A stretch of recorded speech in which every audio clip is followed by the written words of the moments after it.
जय जय माई राधा कृष्ण माई जय माई राधा कृष्ण माई जय माई शिरडी साई माई। जय सद्गुरुनाथ महाराज की जय। जगत माते राधे कृष्ण माये की जय। गोवर्धन गिरिधार की जय। எல்லாம் அல்ல சத்குருநாதருடைய அருட்பெரும் கருணையினால் இப்போ நம்ம எங்கே போயின்னு இருக்கோம் அப்படின்னா, எந்த மலையை கோபாலகிருஷ்ணனாகிய கண்ணபெருமான் எந்த மலையை தூக்குனாரு? கோவர்த்தன மலையை தானே தூக்குனாரு. அந்த கோவர்த்தன கிரிதாரியாகிய எம்பெருமான் அந்த கோவர்த்தன மலையை தூக்குனார் இல்லையா, அந்த மலையை பார்க்கத்தான் நம்ம இப்போ பயணம் பண்ணிட்டுருக்கோம். கிட்டத்தட்ட 21 கிலோமீட்டர் பரிக்கிரமா. இந்த கோவர்த்தன மலையினுடைய சுற்றளவு எவ்வளோ பெருசுன்னா, நம்ம திருவண்ணாமலையில் கிரிவல பாதை இருக்குது, 14 கிலோமீட்டர் சுற்றளவு. புரியுதுங்களா அந்த மலை? அதே மாதிரி இந்த கோவர்த்தனை மலையினுடைய சுற்றளவு 21 கிலோமீட்டர் தூரமாக. புரியுதுங்களா? இதுக்கு முன்னாடி போட்ட வீடியோஸில் 2 விதமான பரிக்கிரமா உண்டு கிரிவலம். ஒன்று பிருந்தாவனி பரிக்கிரமா, அது 11 கிலோமீட்டர். அடுத்து கோவர்த்தன பரிக்கிரமா 24 கிலோமீட்டர். புரியுதுங்களா? இந்த மலையினுடைய சுற்றளவு 24 கிலோமீட்டர் தூரம்.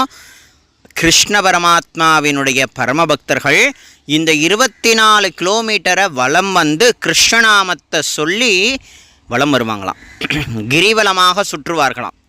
பகவான் ஸ்ரீ கண்ணபெருமான் கிட்ட பிரார்த்தனை செய்து கொண்டு எந்த மலையை அனுதினமும் கிருஷ்ண பக்தர்கள் சுற்றி வருகிறார்களோ, அப்பேற்பட்ட அந்த கோவர்த்தன மலையை சுற்றி இருக்கக்கூடிய பாதையில் இருக்கக்கூடிய எண்ணற்ற கிருஷ்ணருடைய சம்பந்தமான ராதை கிருஷ்ணருடைய சம்பந்தமாகிய லீலா இடங்களை தான் நம்ம இப்போ அனுபவிக்க போகிறோம். குறிப்பிட்ட தூரம் வரைக்கும் காரில் நம்ம பயணிக்கலாம். பிருந்தாவனம், மதுரா, கோகுலம், பர்சானா, கோவர்த்தனம் இது எதுவுமே பக்கத்தில் கிடையாதுங்க. நல்லா புரிஞ்சுக்கணும். எல்லாமே தூரமாகத்தான் இருக்குங்கிறத அடியேன் சொல்லிக்கிறேன். இப்போ அடியேன் காரில் பயணம் பண்ணிட்டு இருக்கேன். கார் ஓரளவுக்கு தான் உள்ளே என்ட்ராகும். அந்த கோவர்த்தனகிரி பரிக்கிரமா அந்த கிரிவல பாதைக்கு அப்புறமா இந்த காரெல்லாம் செல்லுபடியாகாது. நடந்து போகணும் அல்லது டுக் டுக் அப்படின்னு சொல்லக்கூடிய வண்டி. இப்போ அடியேன் போகிறோம் பாருங்கள். இது வரைக்கும் நீங்கள் காரில் பார்த்தீங்களா, இதுக்கு முன்னாடி போகுது இல்லையா ஒரு வண்டி, இதுதான் டுக் டுக்குன்னு சொல்லுவாங்க. இப்போ அடியேன் போகக்கூடிய பாதை பரிக்கிரமா பாதை. அதாவது கோவர்த்தனகிரி மலை இருக்கு இல்லையா, அந்த கோவர்த்தனகிரி மலையை சுற்றி வரக்கூடிய பாதையில் தான் அடியேன் இப்போ பயணிக்கிறேன். இந்த சுற்றி வரக்கூடிய இந்த பாதையில் எண்ணற்ற விதமான லீலா வினோதங்கள் நடந்துட்டுருக்கு. கோகுலத்தில் எந்த ஒரு விசேஷமானாலும் இந்திரனுக்கு படைக்கிறது ஒரு விசேஷம், இந்திரனை பூஜிக்கிறது ஒரு விசேஷம். இடையில நம்ம எம்பெருமான் ஸ்ரீ கிருஷ்ண பரமாத்மா சின்ன குழந்தை அவர் பூந்துட்டார். தன்னுடைய தாய் தந்தையர்கள்ட்ட சொல்கிறார், எல்லார்ட்டையும் சொல்கிறார், ஓப்பனாக சொல்கிறார், ஏன் நம்ம இந்திரனை வணங்கணும், நமக்கு எல்லாமே தரக்கூடியது இந்த கோவர்த்தன மலை தானே, அதனால் அந்த கோவர்த்தன மலையே பூஜித்தான் என்ன, இனிமேல் நம்ம இந்திரனை பூஜிக்க வேண்டாம் அப்படின்னு சொன்ன உடனே எல்லாருமே கிருஷ்ணனுடைய பேச்சை கேட்டு இந்த கோவர்த்தன மலையை ஆராதிக்க ஆரம்பித்த க்ஷணம் இந்திராதிகர் தேவர்களுக்கு பயங்கரமான கோபதாபம் வந்துதான். அப்போ என்னாச்சு அப்படின்னா, பயங்கரமான இடி, மலை, புயல் எல்லாவற்றையுமே சூறாவளியாக கொடுத்தார்களாம் தேவர்கள். இங்கே இருக்கிறது கண்ணன்னு பாவம் அவங்களுக்கு தெரியல. பார்த்தார் கண்ணன், என்ன பண்ணார், எல்லோரையும் ரட்சணை பண்ணுறதுக்காக ஆடு, மாடு, கோபர்கள், கோபியர்கள், தன்னுடைய தாய் தந்தையர்கள் எல்லோரையும் காத்து ரட்சணை பண்ணுறதுக்காக அந்த கோவர்த்தனம் சொல்லக்கூடிய இந்த மலையை தூக்கி நிறுத்தி, தன் சுண்டு விரலால் தூக்கி நிறுத்தி எல்லோரையும் காத்து ரட்சணை பண்ணாராம். அந்த மலை பிரம்மாண்டமான மலையாம். புரியுதுங்களா? இது எப்படி இருக்குன்னா, நம்மளுடைய வாழ்க்கையும் அதே மாதிரி தான். நம்மளுடைய வாழ்க்கை ஒரு பெரிய மலையாக தான் இருக்குது. அந்த மலையே கண்ணா நீ தாண்டா தூக்கணும், என்னாலலாம் தூக்க முடியாத, என்னுடைய வாழ்க்கை பாரத்தை என்னால் தாங்கிக் கொள்ள முடியாது, கண்ணா நீ தூக்கப்பான்னு சொன்னால் அவன் தூக்கி நிறுத்துவான். புரியுதுங்களா? ஆகையினால் அந்த கோபியர்கள் கோபர்கள் எல்லோரையும் காத்து ரக்ஷணை பண்ண மலை கோவர்தன மலை. இப்போ அது இந்த மலையெலாம் ஓரளவு தெரியாது, ஏன்னா காட்டுக்குள்ளே இருக்குது. நான் கிரிவல பாதையில் அடியன் போயின்னு இருக்கேன். நான் இந்த கோவர்த்தனகிரி அந்த பாதையில் அடியன் போயிட்டுருக்கேன். சைடில் ஒரு பாதை தெரிஞ்சு நடந்து போகிறாங்க பாருங்கள், இதுதான் நடந்து போகிறாங்க. அதெல்லாம் மண் இருக்கும், சுடு மணலாக இருக்காது, ஒரு நல்ல மிதமான மணலாக இருக்கும். ஸோ எல்லா பக்தரும் இந்த 24 கிலோமீட்டர் பரிக்கிரமா பண்ணுறதை நீங்கள் இதில் பார்க்கலாம். எங்களுக்கு அவகாசம் இல்லை, ஆகையினால அடியன் இந்த டுக்குன்னு சொல்லக்கூடிய இந்த வண்டியில் அடியன் பயணப்படுறேன். 700 ரூபா கேட்டாங்க ஒரு முறை. இந்த 24 கிலோமீட்டரை வலம் வரத்துக்கு 700 ரூபா கேட்டார்கள். ஸோ ஆகையினால அடியன் தந்தேன். இந்த மாதிரி நம்ம பரிக்கிரமா சாலையில் போய் கொண்டு இருக்கும் பொழுது கண்ணபெருமானால் நிகழ்த்தப்பட்ட, ராதையினால் நிகழ்த்தப்பட்ட அதி அற்புதமான இடங்கள் எல்லாம் நாங்கள் தரிசனம் பண்ணோம். தம்பதியாக தான் போனோம். ஸோ ஆகையினால் தம்பதியாகவே எண்ணற்ற இடங்களை தரிசிக்கிறதுக்கு எம்பெருமான் சத்குருநாதர் ஸ்ரீ ராதையும் கிருஷ்ணனும் அவ்வளவு ஒரு கருணையை எங்களுக்கு காட்டியிருக்காங்க. நான் எப்படியாவது இந்த மலையை உங்களுக்கெல்லாம் காட்டணும்னு நினச்சாலும் மலை பிரம்மாண்டமான மலையாலாம் இருக்காதுங்க. இப்போ திருவண்ணாமலை பாதையில் இருக்கக்கூடிய அந்த பெரிய பிரம்மாண்டமான மலை இருக்குது, அருணாச்சலம், அவ்வளவு பெரிய மலையாலாம் இருக்காது. இது 5000 வருடங்களுக்கு முன்னாடி இருந்தது இல்லையா? ஸோ ஆகையினால் இந்த மலையினுடைய சுற்றளவு அவ்வளவு பெரியது. ஆனால் பார்க்க இப்போ லைட்டாக தெரியும்னு நினைக்கிறேன்.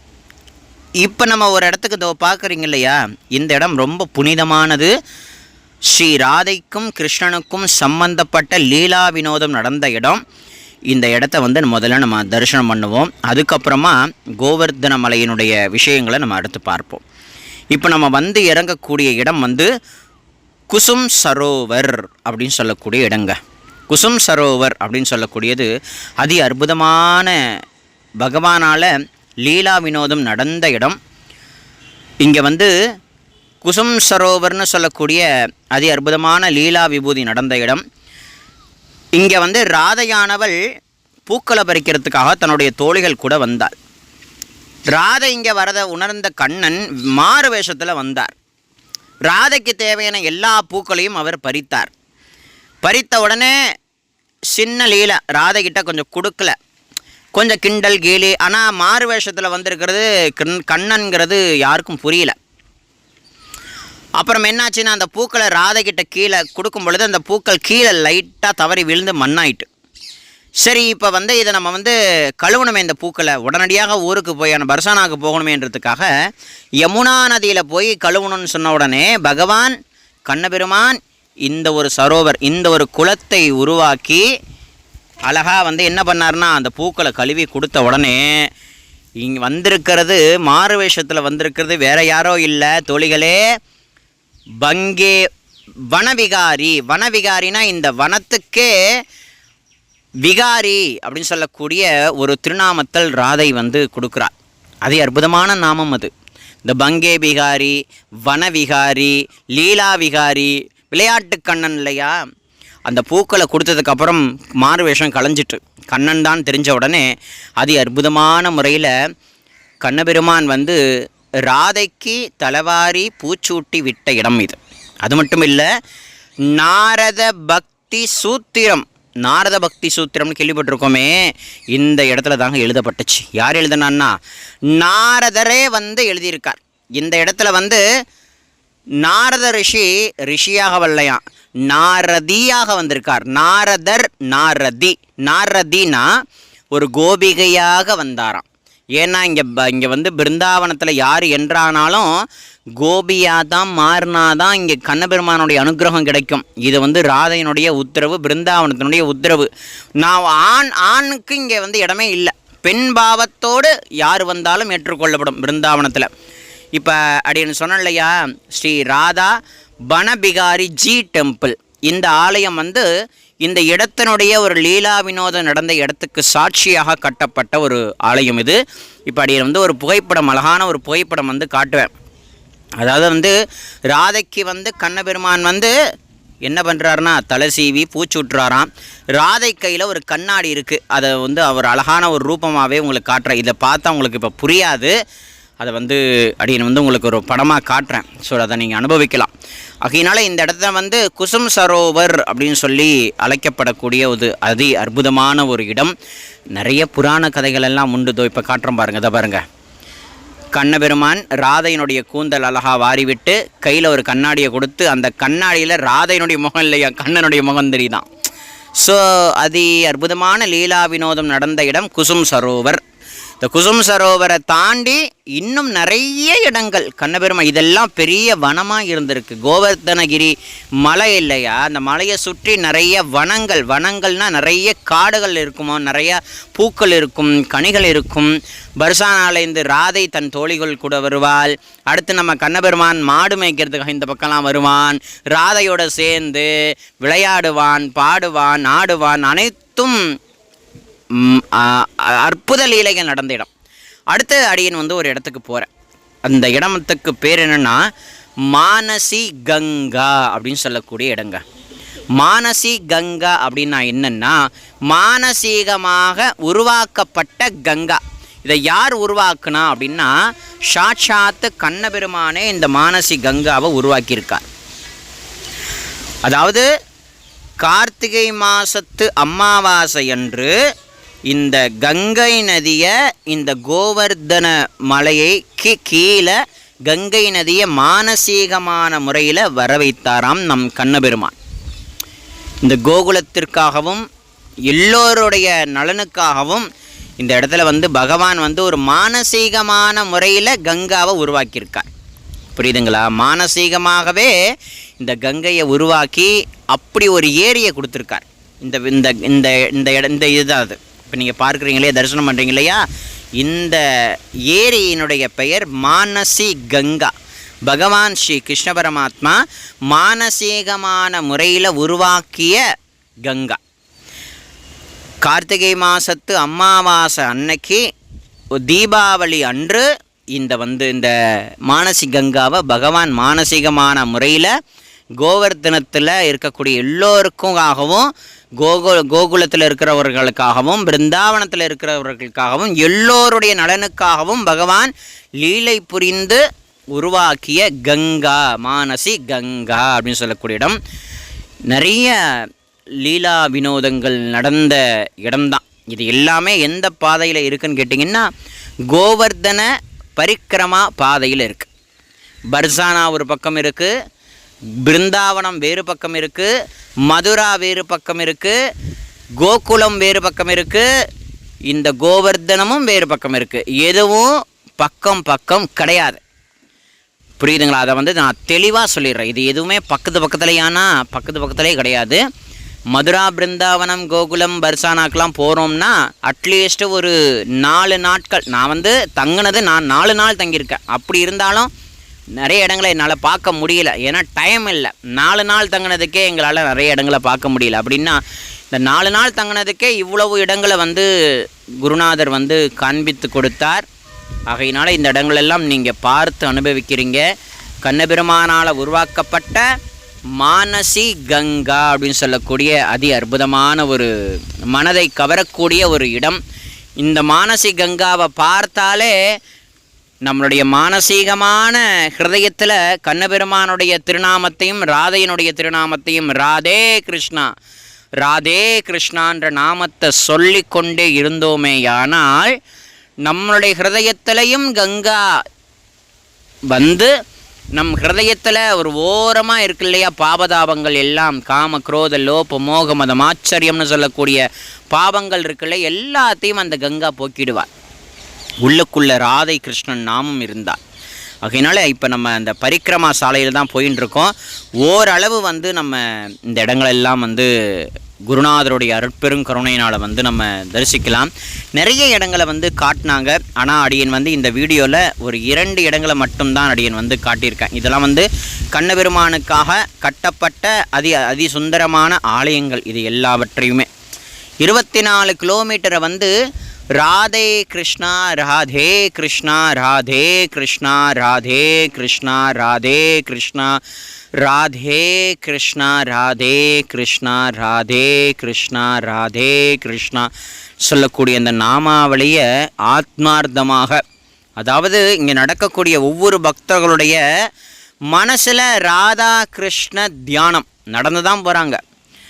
நடப்பது கண்ணபெருமானுடைய ராதையினுடைய லீலா விபூதி அடங்கிய கோவர்த்தன பரிக்கிரமா.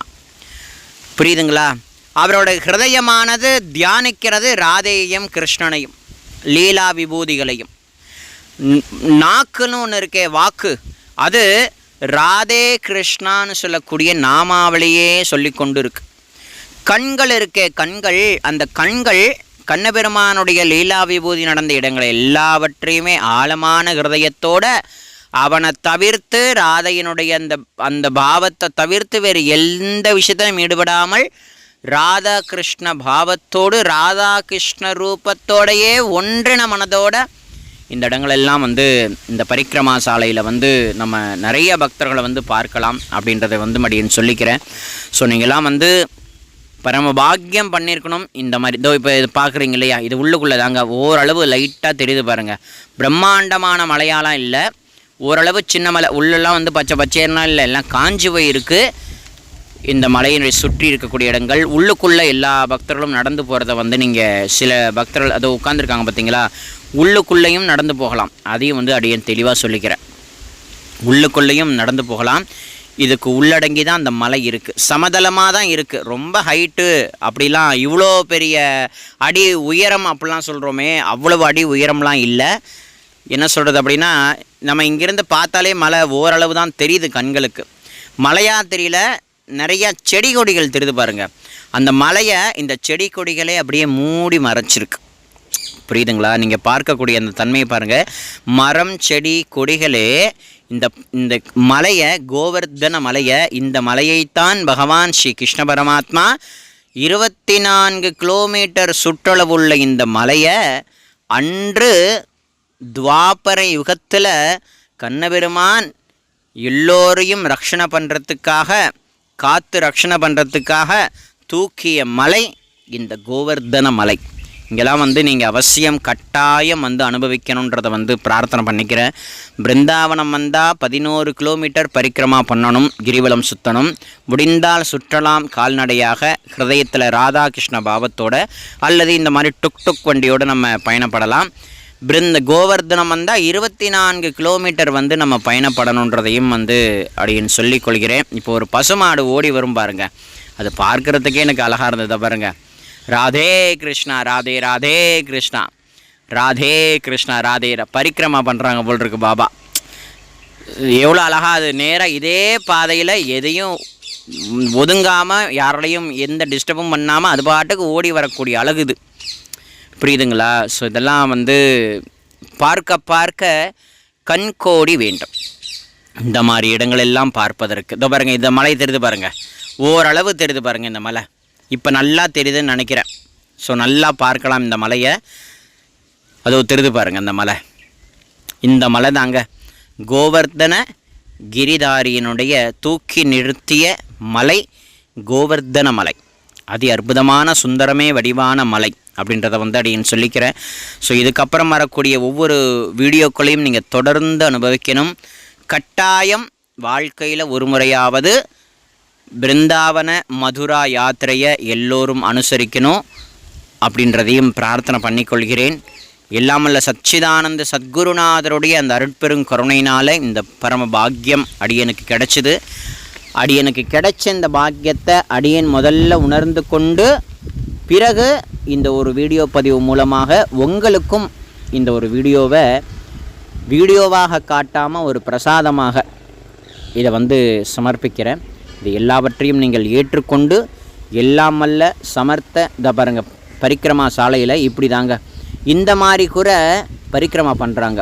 அதாவது படுத்து ஒரு அடி எவ்வளோ நாட்கள் ஆகும்னே நமக்கு சொல்ல முடியாது. ரெஸ்ட் எடுத்து இவர்கள் எல்லாம் பரிக்கிரமா பயணம் பண்ணுவாங்க.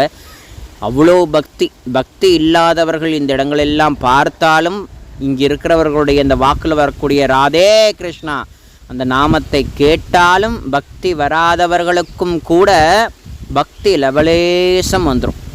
புரியுதுங்களா? ஆகையினால் அதி அற்புதமான சுந்தரமே வடிவான கோவர்த்தனகிரி பரிக்கிரமா சாலையை ஒட்டி நம்ம பயணப்பட்டிருக்கோங்கிறத அடியேன் சொல்லிக்கிறேன். எல்லாம் வல்ல சச்சிதானந்த சத்குருநாதருடைய அனுக்கிரகம் எல்லோருக்கும் இருக்கட்டும். ராதைக்கும் கிருஷ்ணருடைய அந்த பரிபூர்ணமான அனுக்கிரகம் எல்லோருடைய வாழ்க்கையிலையும் இருக்கட்டும்ங்கிறத அடியேன் பிரார்த்தனை செய்துக்கிறேன். ஸோ இதெல்லாவற்றையும் பாருங்கள். எல்லோருக்கும் ராதை கிருஷ்ணனுடைய இந்த பக்தி குருநாதருடைய கிருப்பையால் ஏற்படட்டும். ராதே கிருஷ்ணா, ராதே கிருஷ்ணா, ராதே கிருஷ்ணா, ராதே ராதே கிருஷ்ணா, ராதே கிருஷ்ணா, ராதே கிருஷ்ணா, ராதே கிருஷ்ணா.